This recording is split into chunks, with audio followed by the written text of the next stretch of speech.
Hello, and welcome back to Articulate with Steve McJones. What's up? This week, we got Akaash Shukla. Very excited about this episode because Akaash and I actually jive on a topic that I am super interested in, and not a lot of people get too deep into, understandably, but it's philosophy in general. And actually, what's cool about it is that him and I are both comics, so we talk a lot about how, philosophy and the nature of Zen and self play into the industry and the art of it, really. And it's a really interesting conversation. Like I said, I don't have this type of conversation with just anybody, especially because, I feel like philosophy and comedy, we talk about how they go hand in hand, but again, it's not like there's a lot of people that I meet who are involved in philosophy that are also interested in comedy and vice versa. So it's cool to have somebody that I know now that has that overlap. And Akaash is such a great guy too.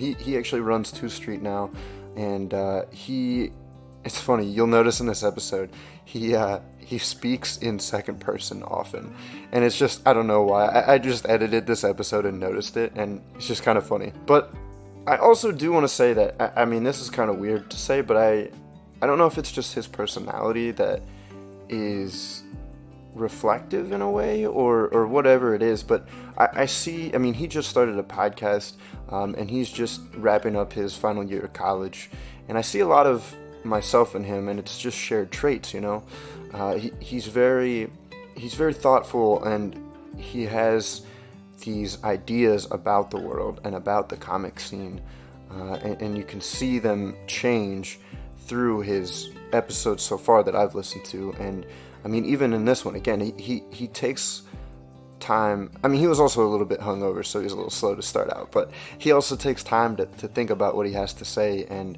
you can tell that he's thought about these ideas quite a bit, and it's just great and kind of refreshing for me at least, to have, again, this conversation that relates to something that I'm very interested in, and also comedy. So other than that, thanks, Akaash, for coming out, and please listen to his podcast because it's amazing. But I did just listen to your episode with Jackson. Mm-hmm. That's a really good episode. You liked it? Good. Yeah, he has a lot of opinions. Yeah, well, no, he's awesome. I love Jackson. He's great. Yeah, I hope it was just fun, because it's such a tonal shift from the first episode. Right. That one was, I think, like more of a professional interview, because he's like a professional writer, and I wanted to make sure I was talking to him. And then he took over, and then like the last half an hour, and then he was just great. But yeah, Jackson was more like just 2 friends, hanging out, just talking. Was it fun? Like, was it funny? Did you? Yeah, that's what I'm saying. And I really liked how he was talking about like the different tiers, and being able to because he's like a couple years in, and he knows people that are very well experienced, and then he was talking to you. Yeah, there's birds. Go birds.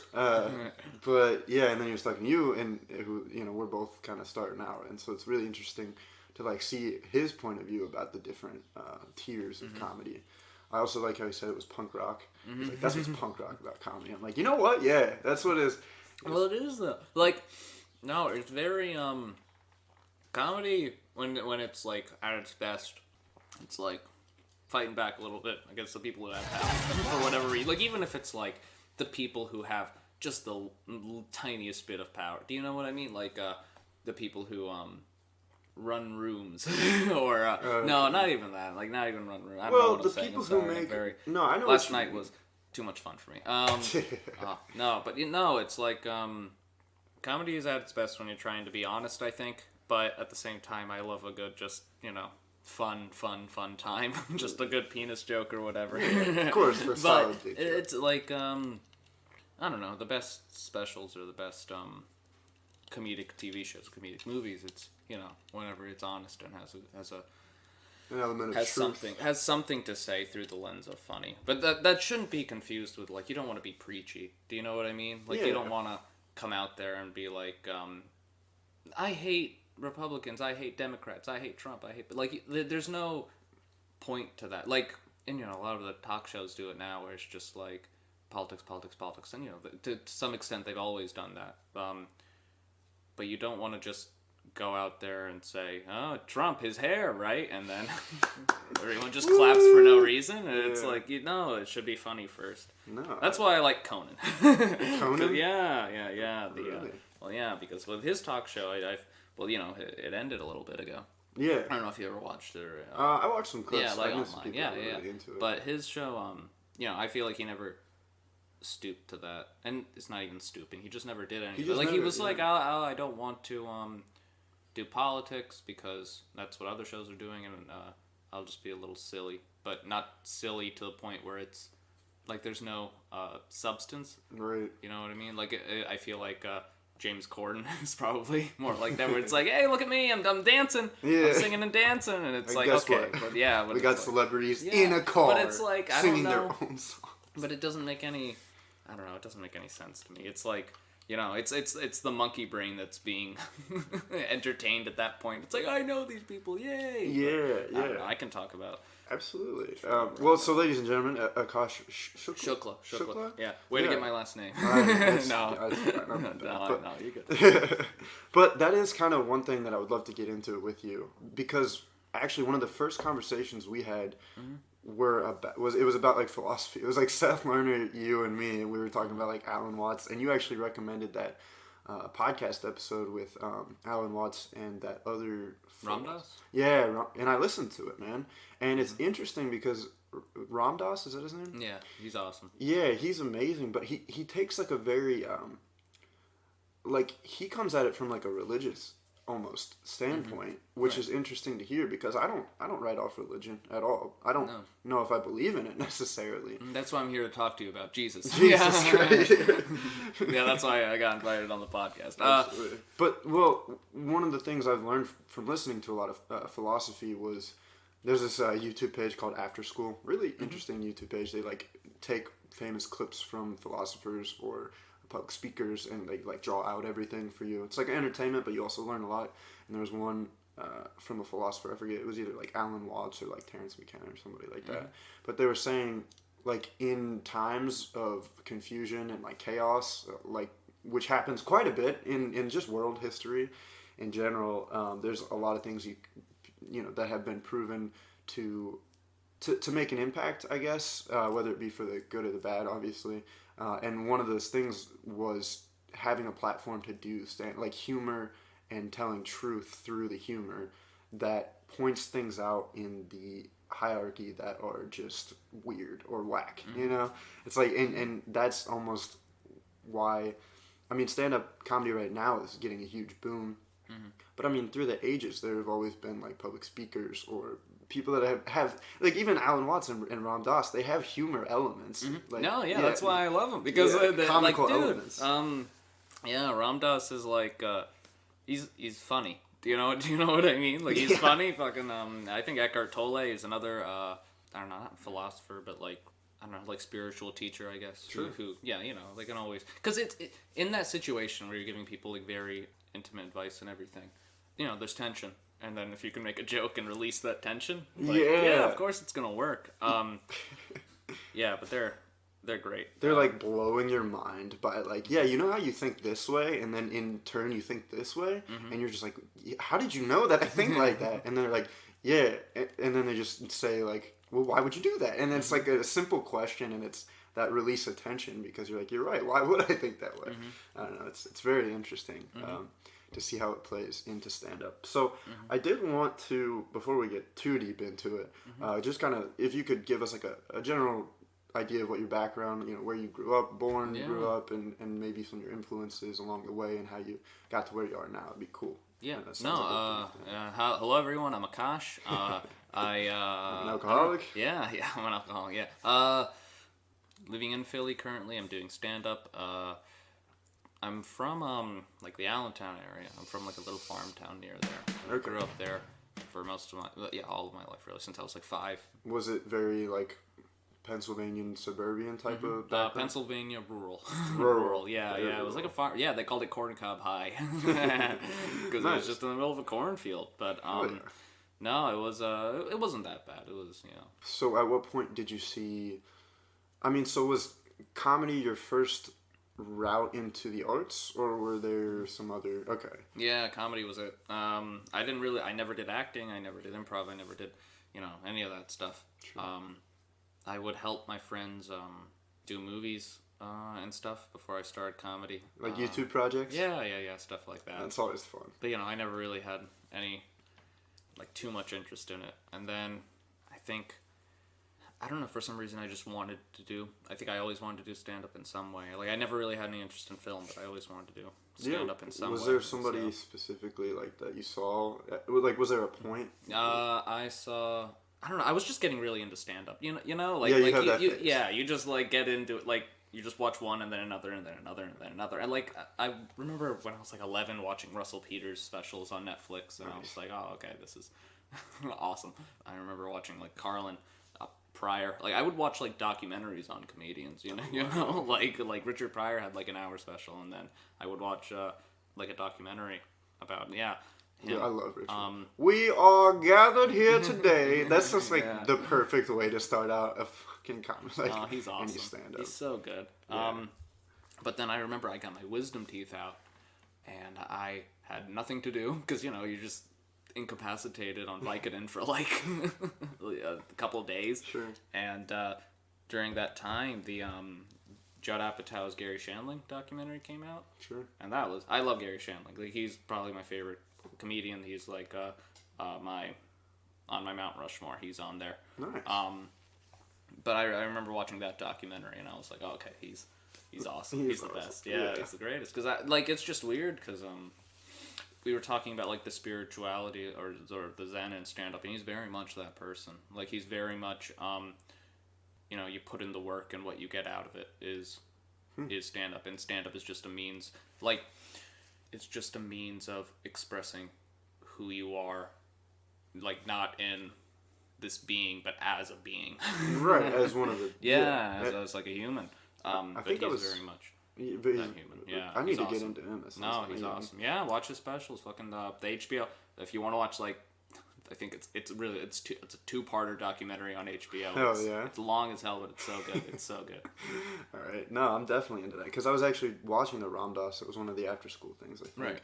And there was I mean, he was talking about basically, like, the different channels at which you can exist, or, like, that your mind exists. It's going to get really deep. But, like, it starts on, like, the surface level with material items and kind of seeing people as their age, their weight, their physical aspects.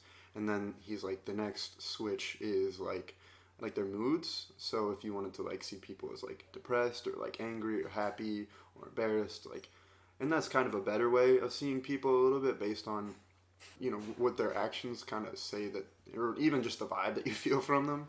Mm-hmm. And then, like, moving a little deeper, I think the next one was like personality types. So, like, you know, he grouped it into, like, the zodiac signs and things like that. But it could also be like ENFP, psychological type of categorization.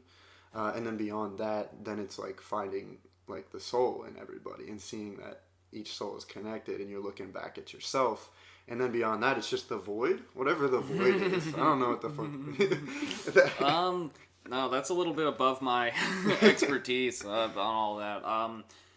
But the point being, like, there's so many different layers to people, right? Mm-hmm. And in the, you know, at a certain point, there's a part of us that is all connected, right? Uh-huh. And so that, I think, the idea of the expression of comedy can come, like, it's somehow exposed on a different plane that we don't understand. Yeah, no, I know exactly what you're talking about. Yeah, it's just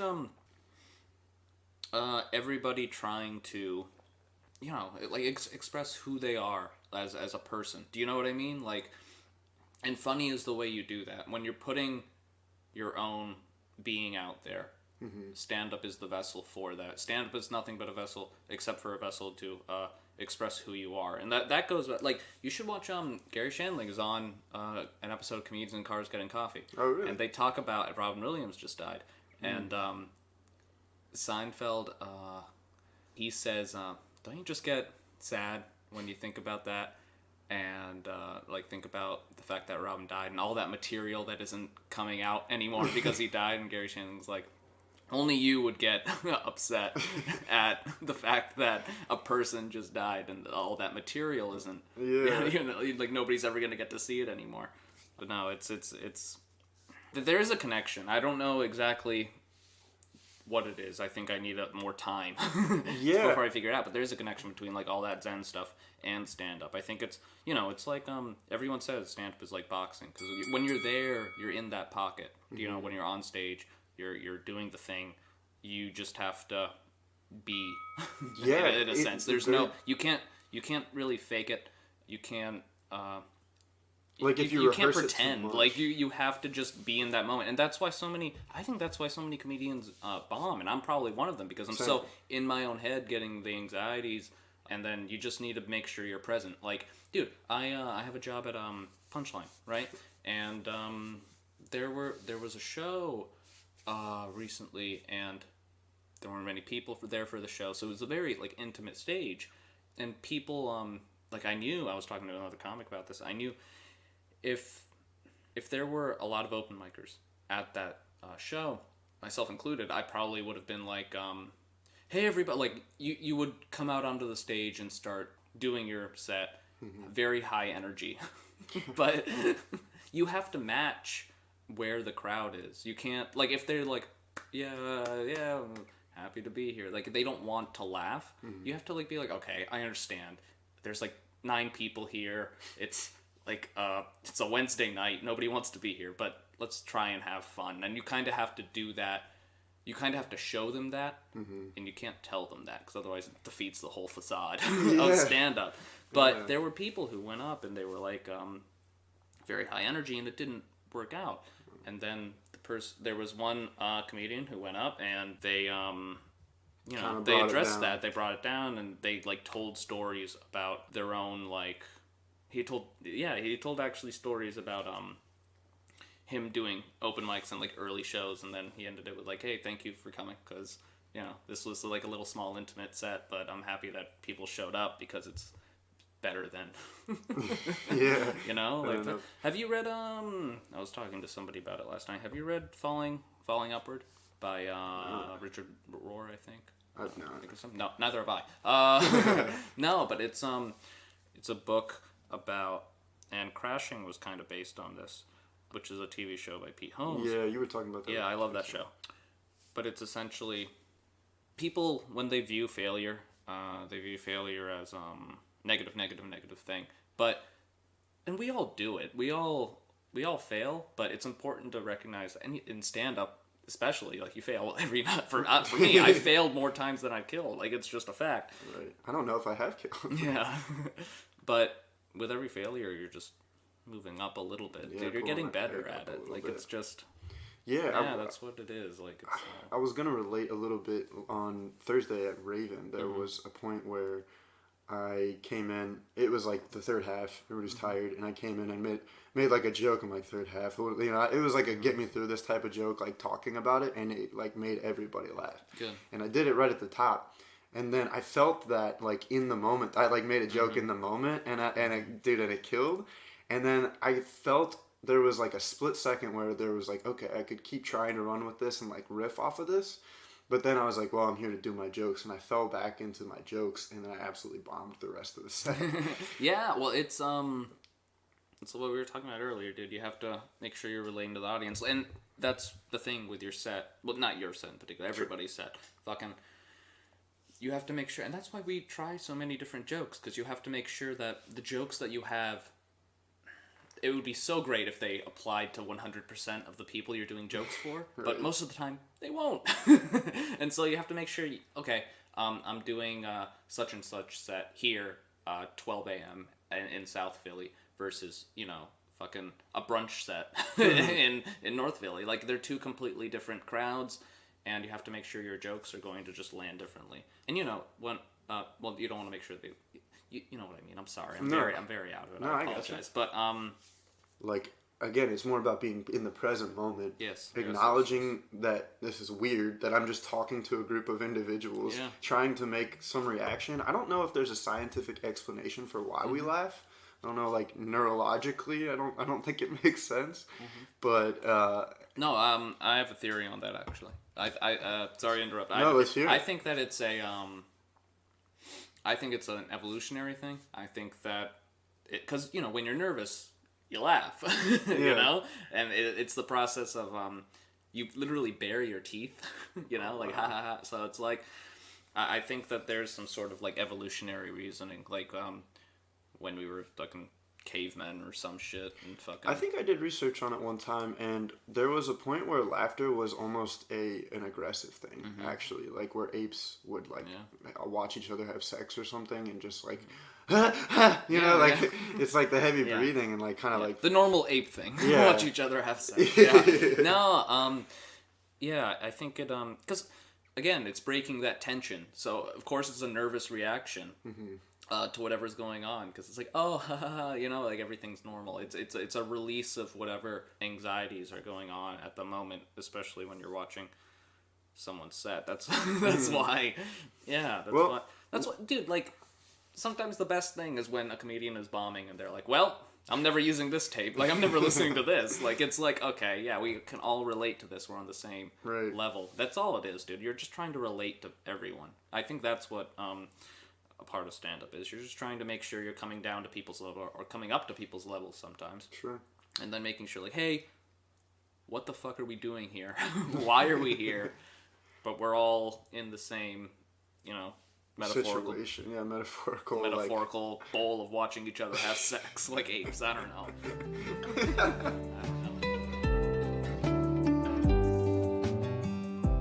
So I did want to hop on one sort of thing. I want to see what you think about it. Well, so it starts with the basic idea. We were just talking about evolution and how I just watched this film called Waking Life, which came out in 2001. I don't know if you've seen it before, but it was talking about basically the movie is like a series of monologues. So it's almost like listening to different podcasts in one movie, but they do this crazy trippy animation for it, which is really cool. There's one person in it that you might recognize, Ethan Hawke. I love Ethan Hawke. Yeah, he's the only famous person in it, I think. Have you seen My Dinner with Andre? No, it's good. It's just two people sitting down having it's like a podcast. Like that's what the movie is. It's essentially just two people sitting down eating dinner and then talking. Cool. Yeah. Yeah, but from the description of Waking Life, is it? From that, you'd probably like My Dinner. Yeah, I really enjoy. Because we both obviously like philosophy, so it's like a lot of the times if it's just two people talking, they have to get into some sort of philosophical. Yeah, they do in that movie. Yeah, they do. It's good. It's good. That's the guy in it. You know, the inconspicuous. Yeah, that's like him. I think that's where it comes from. It's from that movie. That's awesome. Yeah. No, but so Waking Life is like a series of podcasts, and the point was there was this one where there was this guy who was talking about the evolutionary process and basically how time is speeding up. So I heard this other thing, it's not in the movie, but Terrence McKenna also talks about this a little bit, where basically, you know, what's longer? 1,000,000 years in dead space where nothing is happening, or 50 years in the technological revolution? You know what I mean? Like, which goes faster? And so, you know, if you look at it, there's billions and billions and billions of years until Earth forms, right?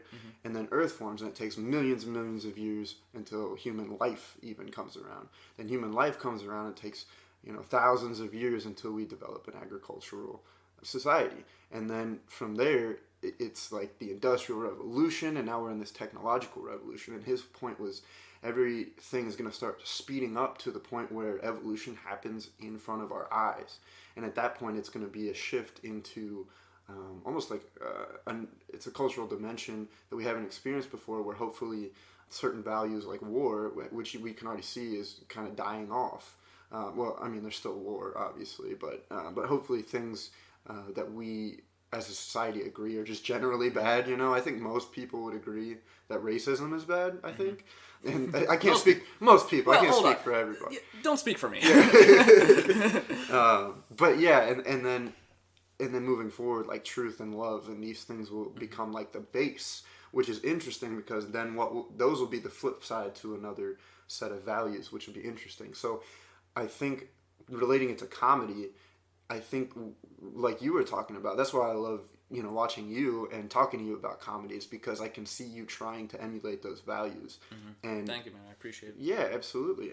And trying to evolve the laughs with the society and adapt to, you know, how the world is changing like that.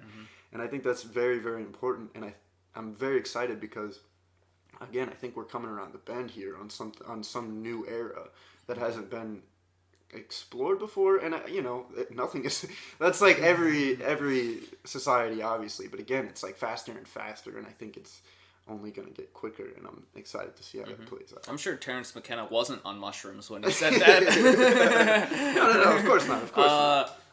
No, I don't know about the whole evolutionary timeline, man. I don't know. It has picked up in the last couple of years, 50 years. I mean, well, I think the internet changed everything. I don't, but as far as I don't know, like the way people are gonna act and see each other in the next couple of years. I don't know. I don't know how that's gonna look. I hope that we're kind to each other. At least that's. And that's the thing is, like, I feel I watched this documentary by Adam Curtis called "Can't Get You Out of My Head," and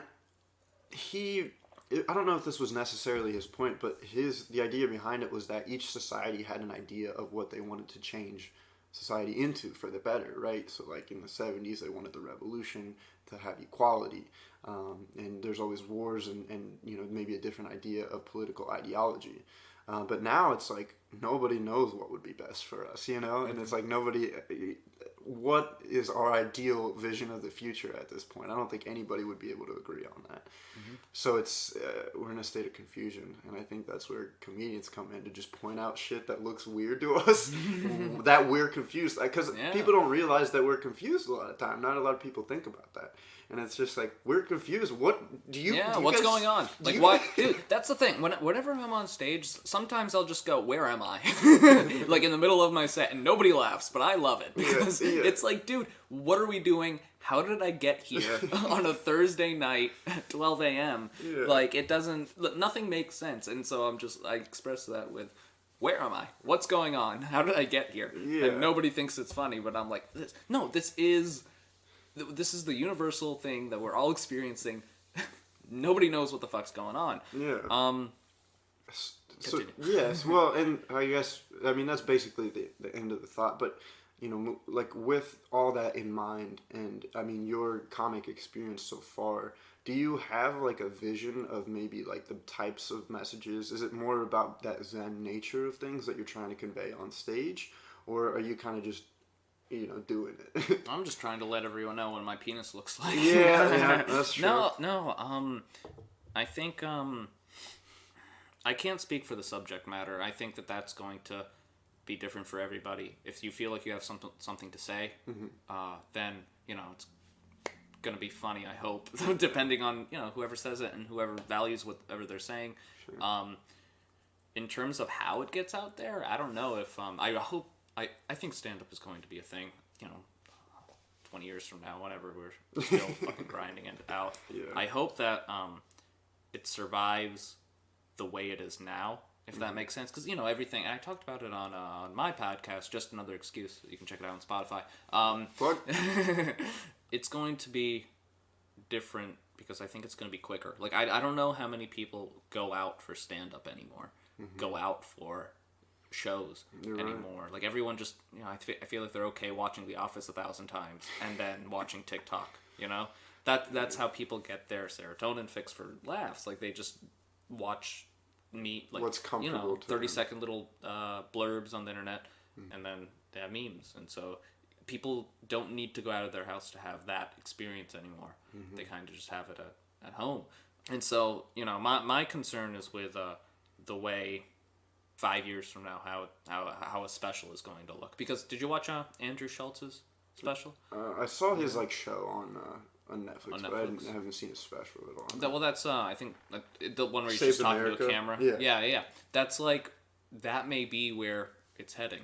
Like, I don't know how I feel about that. Where it's just like him talking to a camera and then quick joke, very clippable format.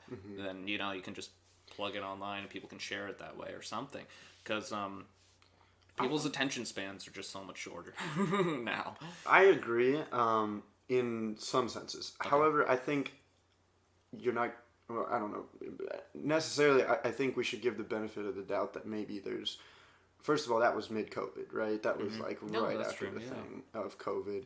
I think another thing we have to consider about COVID is that it forced people to stay inside and get comfortable, which I agree was kind of a push towards the direction of shortening our attention spans and staying comfortable watching Brooklyn Nine-Nine and The Office all day long. But I also think it affected another group of individuals, hopefully an equal amount of people. Who just want to get the fuck out. Yeah, who just want to get the fuck out. Shows and stuff. Yeah, I hope so, man. I hope people come out. It's fun to have actual, like, people to talk to, you know? And, like, because, like, dude, I've gotten to the point where sometimes I just do crowd work with other comedians, and I don't... I did that to you. Yeah. And I don't like doing that. It's just, you know, because... crowd work's a very nice thing, because I used to stay away from it because I was just so afraid, but now, you know, you do it long enough, you just don't. Dude, it helps immensely, because it does the thing where it's like, hey, look, where are we? Like, look, everyone, we're relating to each other right now. If you just ask somebody if they have a sister or where they're from, yeah, it works. No, that's just the way it should be. Yeah, so I don't know. I agree. There's a lot of scary things happening right now. But I think that, again, a lot of those scary things are going to turn people in a different direction. Mm-hmm. Some people are going to become subservient to Google and Amazon. You're dead on my couch, Facebook, and Google have their tubes in my mouth. Whereas some people are going to say, hey, I don't know, I think there's been a big, and this is just like a microcosmic example, but I think there's been a big boost in, like, small businesses over the internet. Now that people can make businesses as opposed to having to try their hand at a brick and mortar business in South Philly that probably won't, you know, pan out or so, you know, and that's just an example. It's like you can, hey, here's my group of friends. I make this product. I can put it online and make money off of it. And I do it well. I have good customer service. Would you, you know, be able to spread this or share this with other people? And it's a platform for that thing to grow as well. And that's, again, one microcosmic example of how we are revolting against this monopolized situation that we're all living in, I guess. Yeah, I don't know. I bought this jacket off of Amazon, dude. So, yeah. I mean, I hope people... Well, that's the thing. And I tried making it a bit. I don't think it ever worked, but I made, like... I made a joke about... everyone is, like, support small businesses, but they probably bought the sign from fucking Amazon, dude. Like, it doesn't make any sense. Yeah. No, you're right, though. Oh, I mean... It's a tricky... I support all small business owners, and I'll say that from my Amazon bot phone. Yeah. You know? Well, and here's the other thing is that I got from that movie, Waking Life, is there was a point where he's like, everything is scary, right? There's a lot of people... It's easy to live in fear, especially nowadays. But the thing is, as humans, we know... people win the lottery. Like, literally anything can happen in this. Like, we live in maybe... I mean, they were getting super deep in it. If we, like, if there is, like, more dimensions above us that there are, you know, then we live in one encapsulated moment of a possibility that goes on for eternity. You know, that's what the present is. And so we could be living in any one of these realities where anything could happen. So it's like this reality that we're living in could go a multitude of ways, you know? And so the hope of being a human is that maybe I'll win the lottery, right? Or maybe we'll get past this somehow, or something will happen that'll shake things up for the better, you know? Which is hard to judge because better is a scary word that people use to advocate for wrong things, but it's fine. I like how the best thing to come up with when discussing how humanity can get better is maybe I'll win the lottery. You know what I mean? Yeah. Maybe. Yeah. Well, that's the thing. I mean, it's weird how, I don't know, self-centered the whole thing is. You know? But I hope, I don't know, man. Everyone... Well, and that's watch each other have sex. That's the message of everything, I guess. I guess the self-centered thing would be saying I'll win the lottery versus we as humanity will win the lottery. But also then at that point you're valuing humanity over just like the nature of life and cycle and everything. And we're just way down in deep in here. That's my bad. No, you're good. But anyways, comedy is a good way to distract yourself and also channel things that, you know, make you feel sane and like you're making sense to people. Even when you bomb, you're like, well, it made sense to me. Yeah, I mean, don't get me wrong though. The number one thing, like the message is great. That's a great thing to have, but the number one thing should be the laugh. It shouldn't be like the philosophy behind it. It should be if it's funny, you know. Yeah, if it's funny, say it. If not, maybe save it for a TED Talk. Yeah, exactly. Yeah. Yeah, no, that's fair. I think that's just where like my interests. And that's James Corden, baby. He fucking figured it out. He got it. Yeah. Dude. You know what? Against all odds. Yeah. He did it. He fucking singing with people in cars. Who would have thunk? James did. James thunk it. He thunk it real nice. All right, man. Well, I think we went deep enough down multiple rabbit holes. I don't know if you had any other things that you wanted to bring up. I know you have your show. You brought it up before. Yeah. You got a new episode or anything coming out? Yeah, I have a new podcast. I have a podcast that I've been doing. It's just another excuse. With me, your host, Akaash Shukla. Mike Sachs is my first guest. He was a phenomenal first guest. He's an amazing writer. P. Eckenroth is my new guest. It comes out eventually. Wednesday. Yeah, but I don't know when this podcast. This will probably come out for a while. Okay, but, so then it'll probably already be up. Cool. But it's on Spotify, iTunes. Spotify, yeah. Spotify. Yeah. All right. And Instagram? then.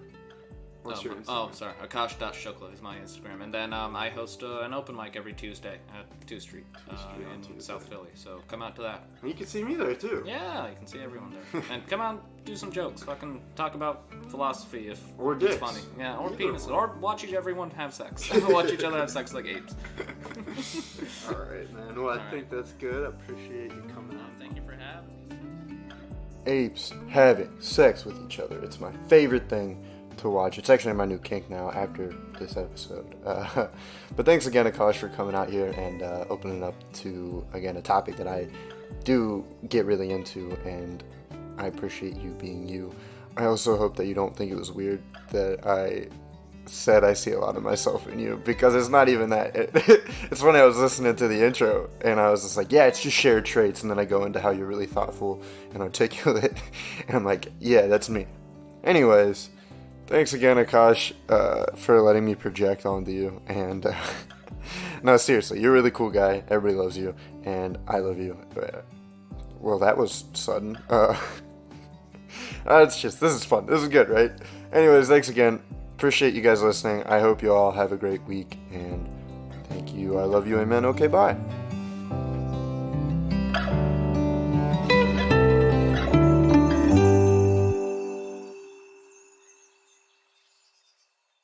I think Articulator 3 was the best articulator, actually.